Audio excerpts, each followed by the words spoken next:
Hello everybody and welcome back to another My Porch Prints tutorials. This is Kyra and today we are going to be continuing with our blue and ivory junk journal tutorial series, and for today we are going to be building the base cover and the spine for the journal. Now I do want to say that this journal cover is a little bit more technical and involved, maybe a little bit more of an advanced project, so if this is your first time putting together a journal cover, you might want to see some of our other tutorials first and maybe do something just a little bit more simple. Of course, you don't have to. If you want to give it a shot, you can, but this is going to be a little bit more involved since we have this like lace window in the front and the lace spine, as well as the faux stitch with brad binding. It's just a little bit more complex. So just keep that in mind as we go into the project here today. Alright, so if you've been following along with our tutorials for this series, you'll know the last one was about creating these 4 signatures for this journal. So if you haven't seen that, make sure you go and watch that video before you watch this one, since these are the signatures we are going to be adding into our journal today. But for now, you can go ahead and set those aside, and we're going to begin with our actual journal cover. So for that, I ended up taking a Cheerio cereal box that I had in the cupboard. The one that I'm going to be using is the family sized one. This one I think is 12 ounces. Yeah. So if you have any cereal box, it'll do just fine. I picked this one specifically because it has this 2.5-inch spine, and I felt like that was going to work really well for my journal. So you can use any cereal box you want. You might just have to modify some of the things that I do as we go along here. But this is going to be making up the front and back cover as well as the spine of the journal. So I'm just going to go ahead and kind of find where the natural seams on the box are and open the box just kind of by tearing it apart gently. I'm trying not to destroy it because I might want to use parts of it for different projects in the future. So if you've got your cereal box, go ahead and pick just one of the spines and start to kind of pry it open like this. You can use scissors or a knife or just your hands, whatever works easiest for you. We're just going to find that seam, and then we're going to go to the bottom of the box and open it up as well. Just very carefully here. All right, and again, it doesn't have to be this kind of cereal box, but something with like a thinner cardboard would probably work best for this project. You don't want anything like super thick, at least not yet. We want the spine to be fairly thin, okay? So once you've got your box open, it should look something like this. Don't worry about the colors of it. We're going to be painting it and covering all that up, so just ignore that for now. Flip it over to the inside here, and I'm going to be taking some of these chipboard pieces. We do have a link to them in our blog, like list of supplies. These are the 5.5 by 8.5 inch chipboard pieces, so if you're curious about that, go check out the link down in the description box. But these are going to be helping to kind of support the front and back cover here and just make the journal a little bit more stable, a little bit sturdier, if you will. So I'm going to be gluing these down, starting with the back one. We're going to be using Fabri-Tac, and don't glue the front one down yet, just the back one. We're going to line it up with the kind of the bottom seam of the cereal box and kind of the seam of the spine of the cereal box. And then with the front cover, don't glue it down because first we need to actually create our circle since we're going to be making a lace window on the front cover. So I am taking this die cut. I will try to have a link for that down below for you if you are interested. You can use anything you want to make your oval. It doesn't have to have the die cut frame.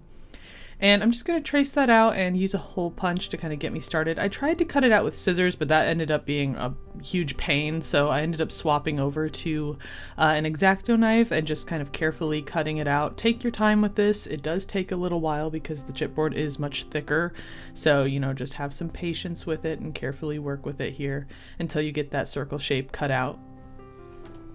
Alright, so once you have that done, we can go ahead and actually glue this piece down. So again, taking the Fabri-Tac here, adding plenty of glue and just, you know, measuring it up right next to those creases just like that. And then I'm going to be taking a ruler and just kind of balancing it along the tops of my covers here to draw the top of my spine. So just gonna make a little quick line between the two covers there. And now I know where I need to cut out. So I'm just going to cut around the circumference of my book shape like this. And there you go. Now we have our front and back cover as well as the spine. All right. So now I'm actually going to need to cut out the thinner cardboard piece. So again, I'm going to be taking my X-Acto knife and just cutting this part out. It's a lot faster because this chipboard is like thicker than the cardboard of the cereal box. So this isn't too hard. You just cut it out real quick like this. All right, now I'm going to kind of figure out how I want my cover to come together, and I'm realizing I'm probably going to be able to see some of the cereal box underneath this. So I decided I wanted to paint this frame and paint my book. You could, take some string or some pearls or something like that and kind of hide that inside edge if you want to. But if you don't want to do that, you're definitely going to want to paint, and I would suggest painting anyway. I'll talk about that a little bit here. But I decided to kind of stick with like a brown color to match the strips of fabric I'm going to be using on the spine later. So you can paint yours any color you want. Maybe you want it to be blue if you're using the blue and ivory kit, or maybe you want to use some other color entirely. That's up to you. Maybe you don't want to paint. Whatever you want to do is fine. This is just what I'm doing.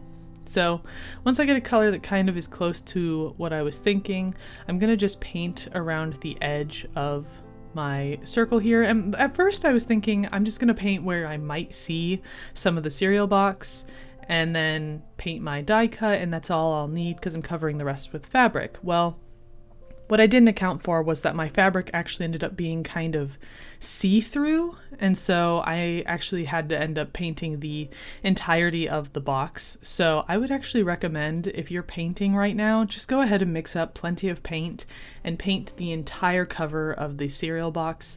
Otherwise, you're going to have to do what I do later and kind of come back and paint it anyway. If your fabric is see-through like mine was, I think it's just easier to paint the whole thing. So I'm going to recommend that you do that now. Pick a color, pick a base neutral color, and just paint your cover.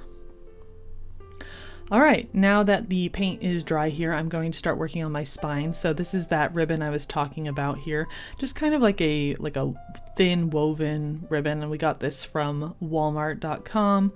So you can use any ribbon that you want, although something with like a little bit of like a wovenness to it is probably going to make your life a little bit easier. It has to be either woven or lace because we're going to be poking holes through it. So just keep that in mind. All right, so I'm going to begin by cutting strips of this. I'm going to take 3 at the top and 3 at the bottom, and we want them to be longer than the spine. This is going to help make them more secure when we actually fold our cover, so make sure that they are longer than the spine, but not so long that they overlap with that hole that we cut in the cover. And then again, just going in with Fabri-Tac and gluing them one on top of each other, 3 on top, 3 on bottom, just like this. All right, and now what I'm going to do is cut out this center portion of my spine. So just going from crease to crease here, cutting out this little window, just using my X-Acto knife like this, and then pop that little frame out.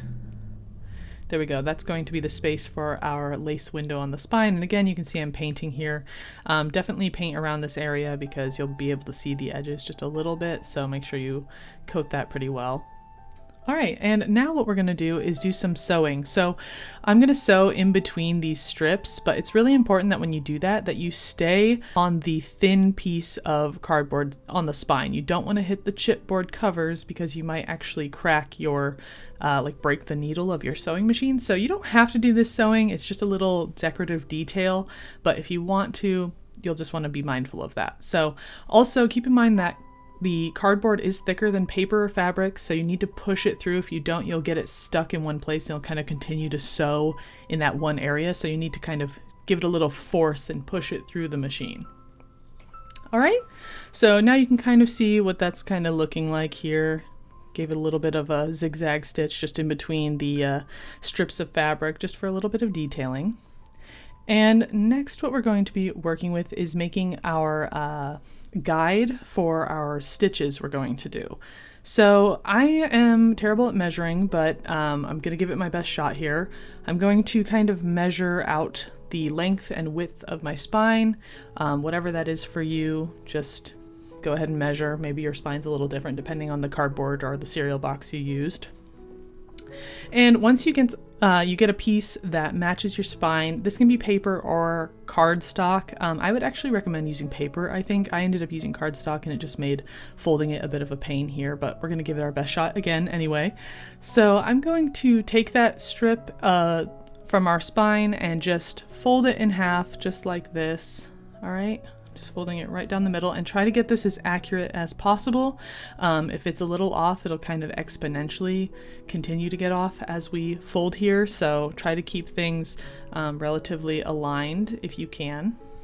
And you want to crease things really, really well because the creases are going to be our guides. So give it a real good crease. All right, so now that that's done, we're going to take that and we're going to fold it again right in the center, okay? So match up your corners, top and bottom, and I find that doing the top, doing the bottom, and then matching up in the center kind of makes it a little easier for me to keep things aligned here. So you can give that a shot if you want. All right, and again, we're going to crease that really, really well. And this is going to give us really even spacing for when we poke our holes so that our stitches look really nice and even. So that's what this guide is for. All right, again, taking my bone folder, giving it a real good crease here. And when you unfold it, you should have these sort of crease lines here. 1, 2, 3, 4, 5. I guess if you count the edges, or I guess if you don't count the edges, it's just 3 creases. Anyway, once you have that, I'm going to want to kind of measure out the length of my strips of fabric that I used. So again, you could probably measure this. Something about my brain does not like measurements or rulers. It just, every time I try to do it, it messes up. So I'm kind of a practical measurer, if you will. So I'm just going to measure the 3 strips here, kind of mark them off, and then use a ruler to kind of connect those lines here. All right, and now that I have that, I'm starting to kind of get my quadrants for where I'm going to want my holes. I'm going to want a hole in the center of each of these little squares.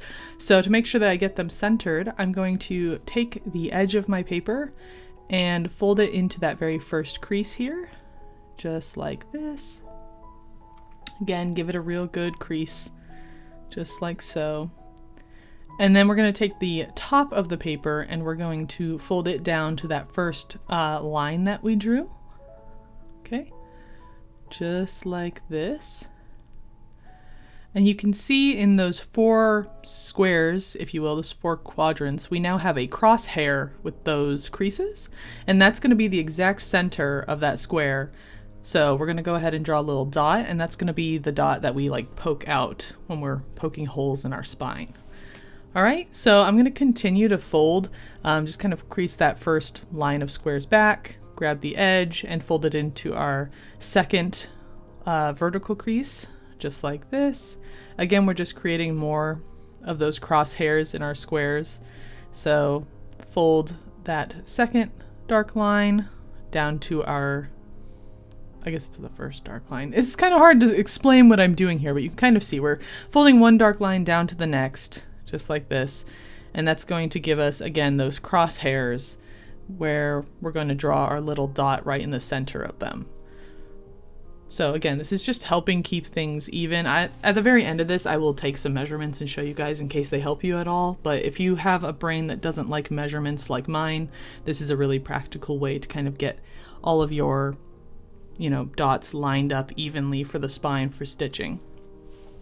So now I'm just doing the same thing on the other side. Again, taking the long edge, folding it in to that first vertical line on that edge, just like that. Really good crease. And then once you have that done, you can go ahead and take the dark line here and fold it down to the very bottom one, just like that. Kind of, again, keeping those creases nice and strong here. All right. And then now you should have all of your little crosshairs. So you can go in and create all of the dots that you need in between each of those here. You can kind of see a close-up a little bit better of what those creases look like. All right.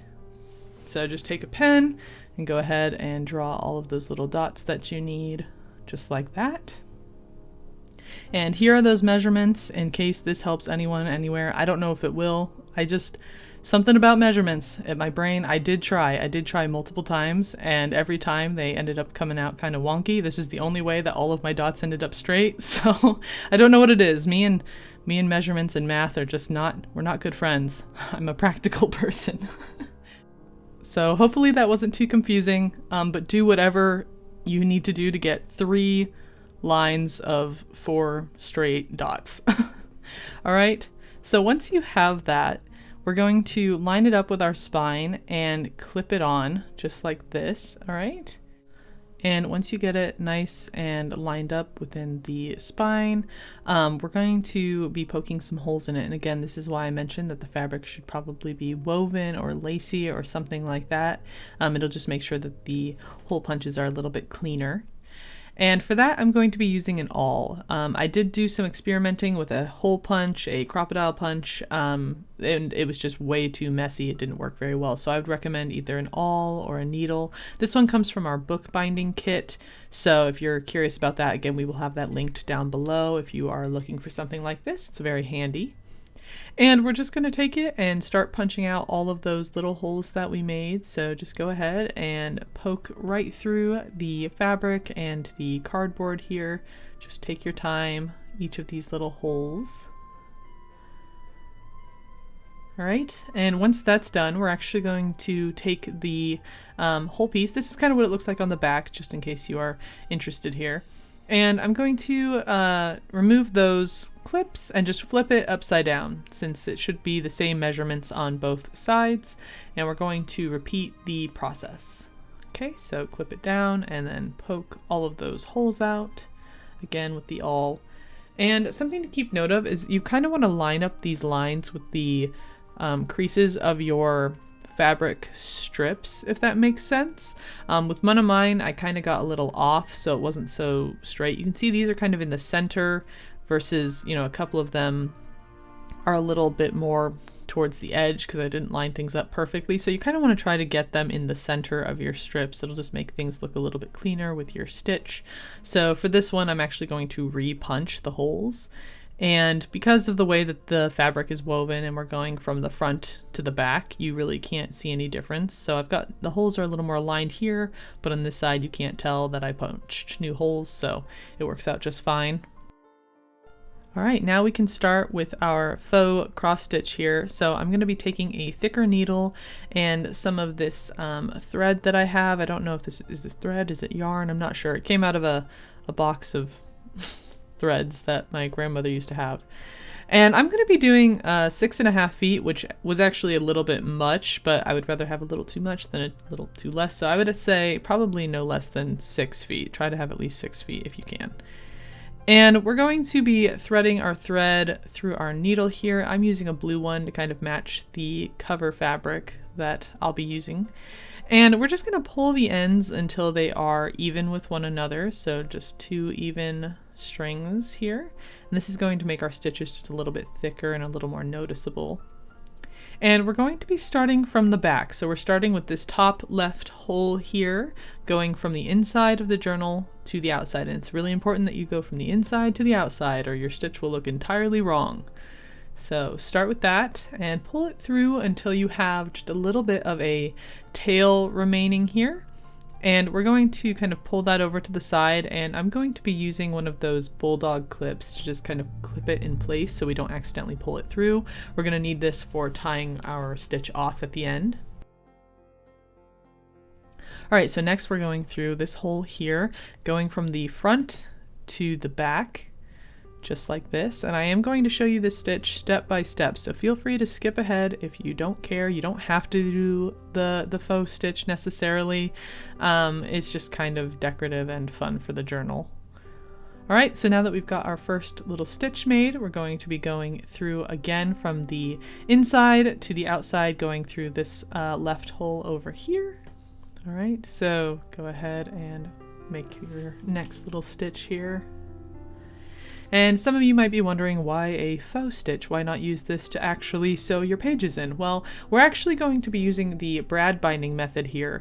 And I like that method because it allows you to actually remove pages and remove signatures without damaging the whole journal or cutting all of your stitching apart. So it's just really nice and gives you a lot more options than stitching does, but I still like the look of the stitch here.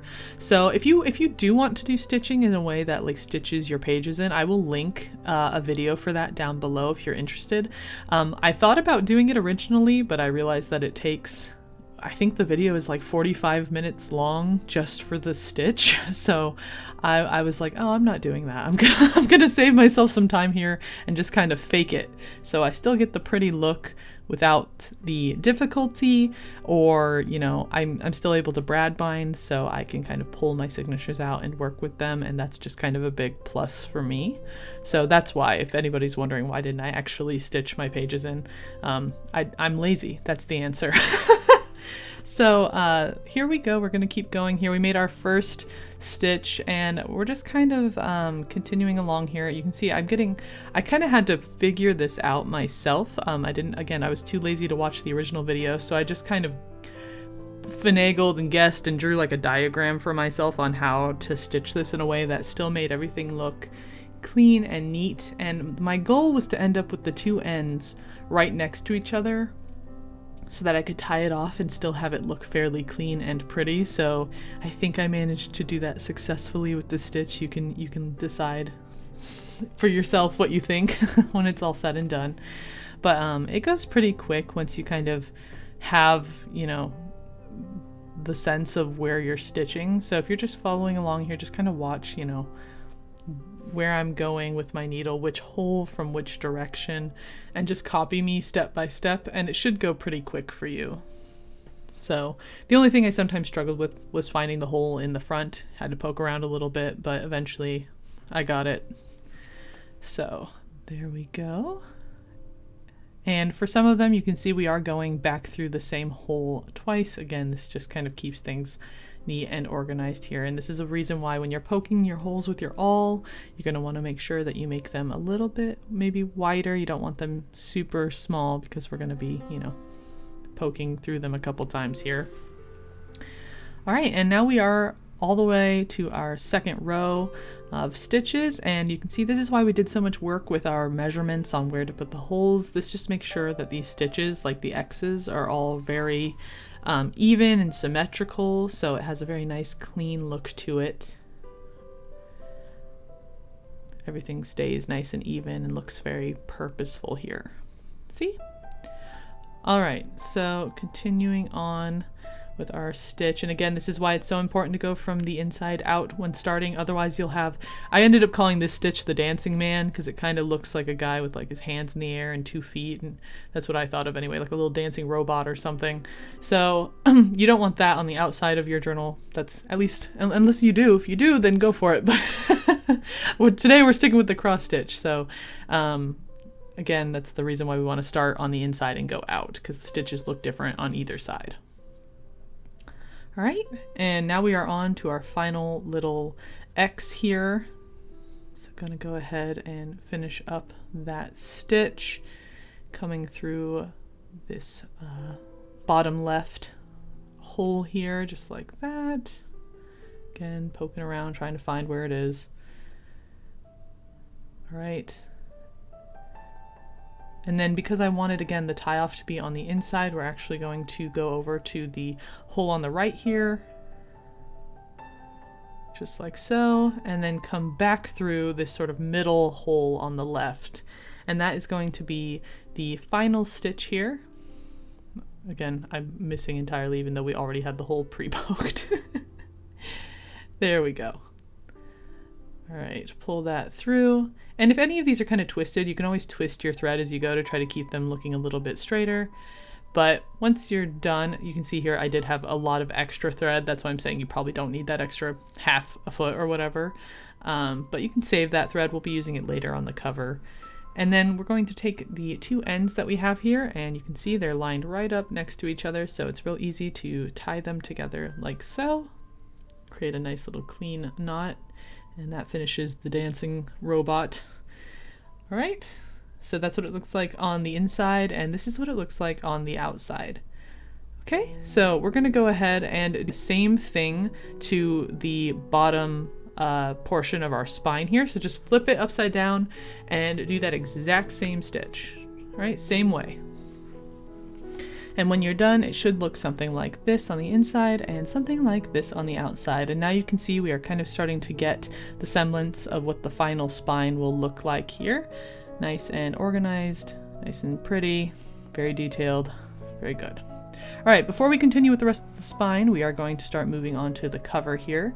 So for the inside covers, I decided to just go ahead and pick one of the papers printed on regular paper, the pretty papers from the journal kit. And I'm gonna cut off the whites of the edges and then cut the paper in half, just like this. All right, that's gonna give me 2 halves for the inside of my covers. You can see they're a little bit smaller than the covers, which is okay. I kind of like a little bit of a border anyway. It's gonna show some of our fabric and kind of pull the whole thing together.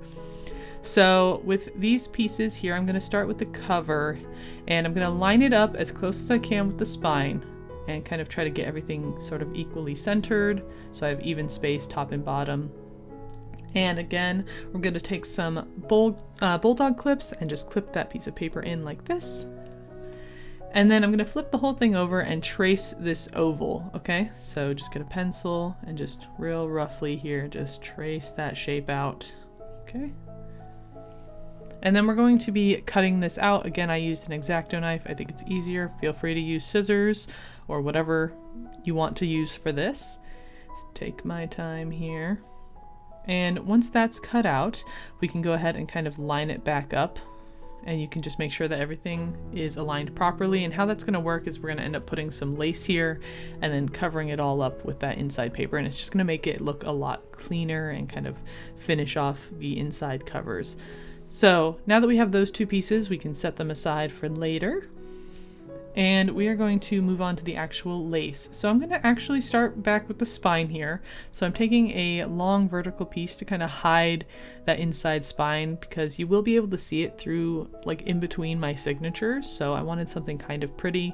So I'm going to cover the entire spine with a piece of lace. And this lace comes from a piece of fabric we got at a thrift store. So it's a little stained, but I don't mind. You can get your lace wherever you want, but this is where we got ours, just kind of thrifted a big piece of fabric. And I'm going to trim it down just a little bit so it's not overlapping with that circle on the front cover here.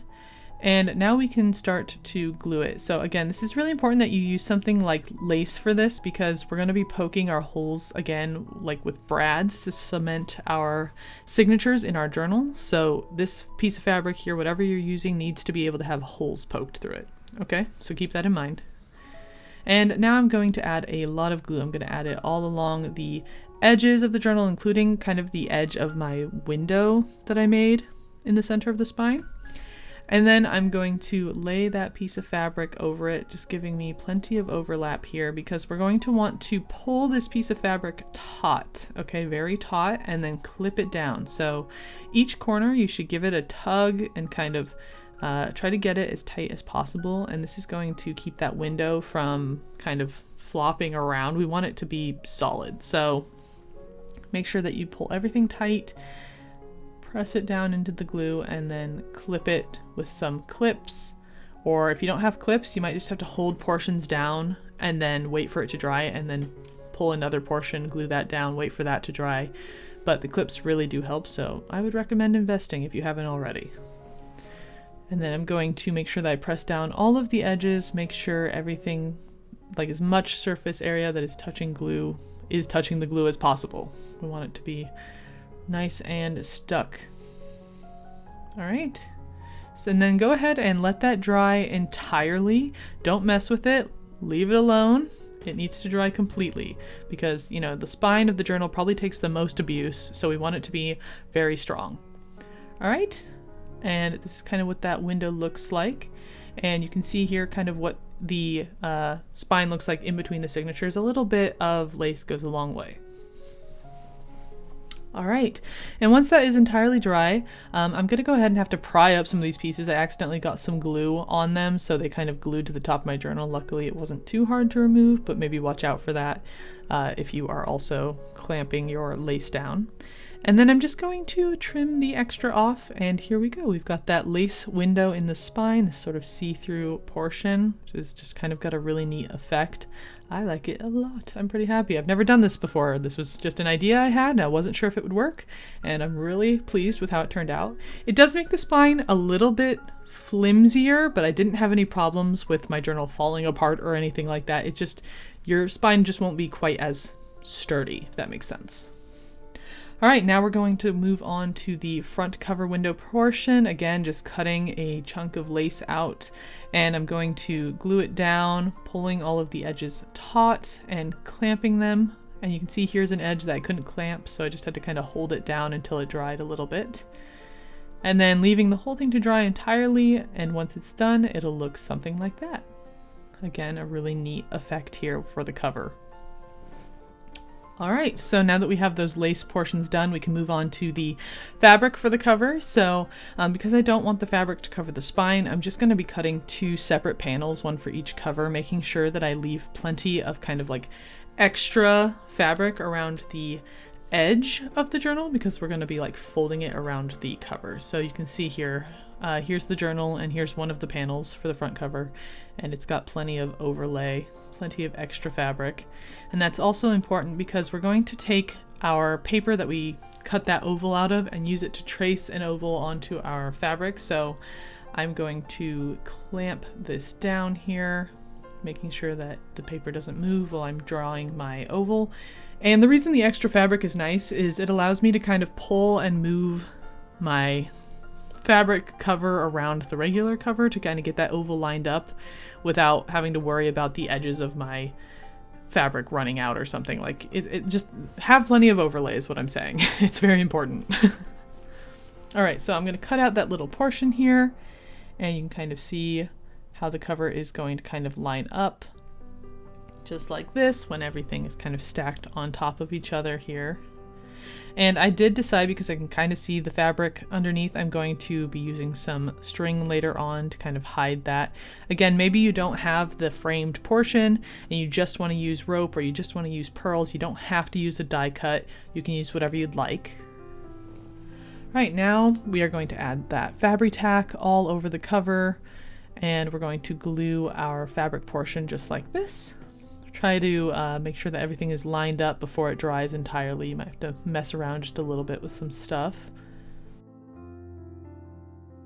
All right, and now that you've got that done, we're going to move to this spine here. I don't want this cover to cover the spine, so I'm going to make sure that I glue right up to the spine and not past that, okay? So maybe fold your journal like this, just make sure it's right up against the spine, as close as you can get without going over, okay? And do the same thing with the back panel here, adding glue, painting it down with a brush so that's not too gloppy. And then I'm going to glue my fabric panel on like this, as close to the spine as possible. And once it's entirely dry, again, entirely dry, we are going to kind of push back this extra portion. I'm clipping mine just to help me a little bit here. And we're going to cut away any extra that is near the spine. Try to get it as clean and close to the spine's edge as possible. Take your time with this. It's okay if it's a little bit messy, but try your best to get as close to the spine as you can, okay? Just cut away that extra portion, and we're going to do that to both the front and back panel. And again, close counts with this, because we're going to be covering up this edge with a lace ribbon here, just to kind of hide the messiness just a little bit. So make sure that you've got a little bit of lace ribbon on hand for this project. Again, just cut off both portions, and this is what that looks like when it's done. So before we add our lace ribbon, I'm going to move on to the inside here, flip the whole thing over, and we're going to fold these extra portions in. I had a little too much on this side. I decided I was going to snip that away because I don't want to waste it, and I'll use this later in the project as kind of a scrap piece. And then I'm just going to fold those edges over, try to get them as close and tight to the corners of the journal as possible, and glue everything down with fabric tack. And don't worry if it looks kind of messy, our paper panels will kind of hide a lot of that, okay? All right, so this is what it looks like once all those edges are folded in, just like so. And now I'm going to grab those paper panels like I mentioned earlier. And I decided to go over them with just a little bit of Tim Holtz Distress ink, just to kind of make the edges look a little bit more purposeful, I guess, a little more worn, a little more natural. You don't have to do this, it's an optional thing, just something I wanted to try. And then I'm going to, again, take my Fabri-Tac glue, which we like this glue a lot. It's very strong, very quick drying. It's non-water based, so it doesn't wrinkle paper. So it's just a fantastic glue. It's a little pricey, but it's worth the price. So I'm going to use that to glue my panels on, just making sure that none of the paper is showing through the lace window. Again, line it up with the spine, just like that. Same thing with the back panel here. Just glue that paper down like this. All right, and once that is done, make sure you press it flat, let it dry, and we're going to move back to the cover, and now we're going in with those little lace ribbons. Just going to cut it to kind of fit the length of my cover, taking that Fabri-Tac and just gluing the strip on, trying to line it up right with the center of the ribbon, kind of off slight. I just want a little bit of overlap with the spine because we don't want to cover up all that pretty work we did. All right, so once you get that straight and in place, this is what it looks like. And now you can still see just a little bit of the cover kind of underneath it, but it's not very noticeable. Overall, I think it has a really pretty effect and keeps things looking nice and clean and organized here. All right, you can see our final cover is really kind of starting to come together here now that we've got all of our pieces assembled. All right. Cool. Now we can go ahead and move on to the next portion, which is going to be actually adding in our signatures, okay? So go ahead and grab those signatures if you haven't already. And we are going to be taking the first one. Go ahead and kind of organize which one you want to be the first signature. Double check that all of your papers are kind of right side up and centered, and then I'm going to be folding them all in half. I'm doing it individually. You can maybe fold the entire thing if you want, just however you want to do it. Just fold all your papers in half, organize them in the order you want, and once you got that, open it up to the very center of your signature, and we're going to clip those pages together so that they don't move. We need them to stay very still. All right. And now I'm going to line up the spine of my signature with the spine of my journal. And I'm going to try to line everything kind of with the cover. I want everything, you know, to be straight, not too high, not too far to the right. And then I'm going to mark where the tops of my X's are on the top and bottom of my spine here. So just kind of marking that on the spine of my journal, just like that. Right? And because it was folded in half, the dots are slightly more on the cover. We want to actually poke the hole on the crease of the spine. So I'm not going to poke right where I made that hole. I'm going to go slightly to the right here and make sure it's on the actual crease, right? Just that center fold. And I'm going to poke those holes out like this. Again, using my awl for this. You could probably use a micro punch or something here, but since I have this tool, I'm just going to keep using it. And next I'm going to take some of these mini brads. Again, we have these linked in our supply list. You could use any brads. These are just the ones that I'm using. And they're going to be poked right through that hole that we made in the top of our X, just like this, going from the outside of the journal in with the head of the brad on the outside. All right, just like that. And you can see it's going at the very top of our stitches here. And then I'm going to find that hole at the very top of my signature that I made, and I'm going to press the brad right through that hole. Just kind of line it up like this.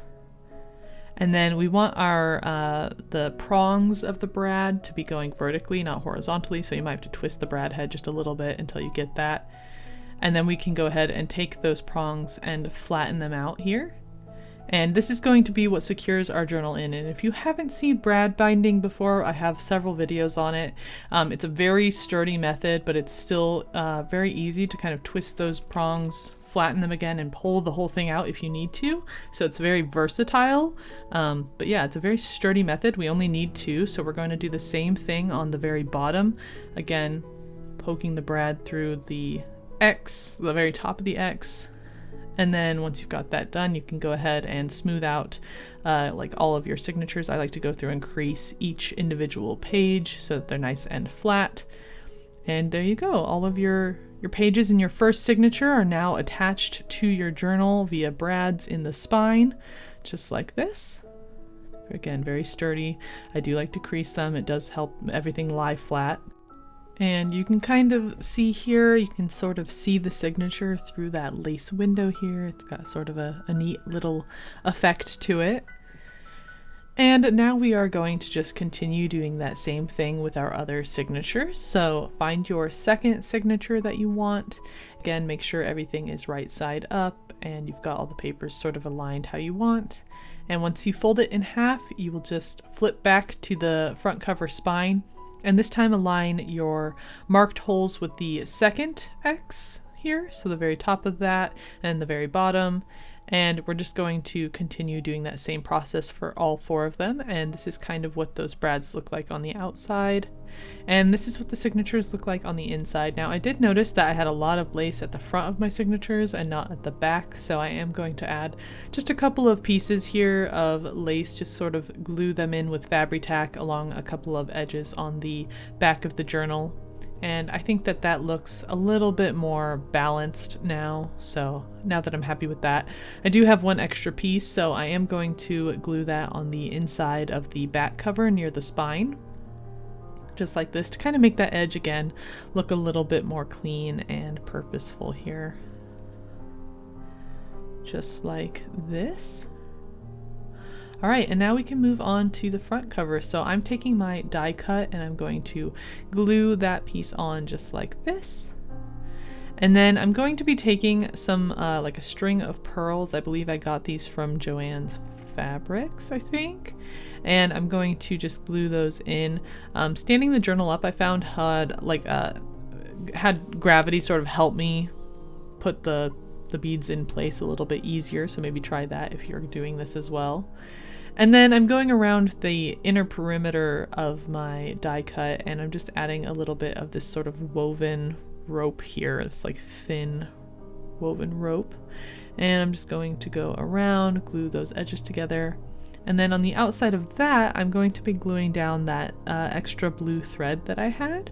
So I'm using the end of a paintbrush to kind of push it in place into the glue just to make it look nice and clean. Again, I did double up that string so it's a little bit thicker and it kind of ties in with the spine just a little bit more. All right, and now that that's done, that's kind of what the cover looks like, and you could just leave it right here and stop there. I decided to torture myself a little bit, and I'm grabbing these individual stick-on pearls and I'm adding them with some tweezers. Now I don't know if this is something everyone wants to do. It did take me 20 minutes, and the stick-on pearls that we got were, I guess, kind of cheaper. I noticed that some of the pearls kept kind of falling off or didn't want to stick very well, so I did have to glue some down. If I was selling this journal or giving it away as a gift, or if I really just wanted it to last really well, if I had more time, I would glue all of these down individually, which would have taken a lot more time. So just keep that in mind if this is something you want to do. It will be a little bit time consuming. And with my pattern, I just kind of tried to match top and bottom, left and right, using larger pearls at the top and bottom, left and right center, and then kind of getting smaller as I progressed. So it does have a pattern to it to kind of keep it looking clean, but you know, it really depends how much work and effort you want to put in. You can kind of decide for yourself, is it worth it? Do we like it? Should we have left it? Do you want to try it? You'll have to decide. I do like how it looks in the end. I think it's pretty. It was a little bit more effort, so it's kind of up to you how much effort you want to put in. If you like the idea or not. And again, if you don't have a die cut and you don't have pearls, you could use anything else that you want, ribbon, string, however you want to do it. And now I'm going to move into the inside cover, again taking a matching ribbon here, gluing it along the edge, and then I'm going to kind of match the inside to the outside, going around the perimeter with that same kind of woven rope, string, ribbon, whatever you want to call it here. And then I'm going to be taking some of the larger pearls that I had, and I'm going to be sticking them around the perimeter again, this took a little more work, again, more effort. You don't have to do this. This is optional. I just decided I wanted to spend a lot of time today. So I do like the way it looked at the end. It's a pretty little frame, and I feel like it kind of ties in with the sort of delicate feminine theme that I've got going on here with all of the lace ribbon and pearls. And yeah, I like the way the journal turned out. So that's going to finish the base of our journal. Our next video is going to be making, decorating more of the page edges with some extra scraps and things like that. So make sure you subscribe and follow along so you don't miss out on the next tutorial. All right, we'll see you next time. Bye!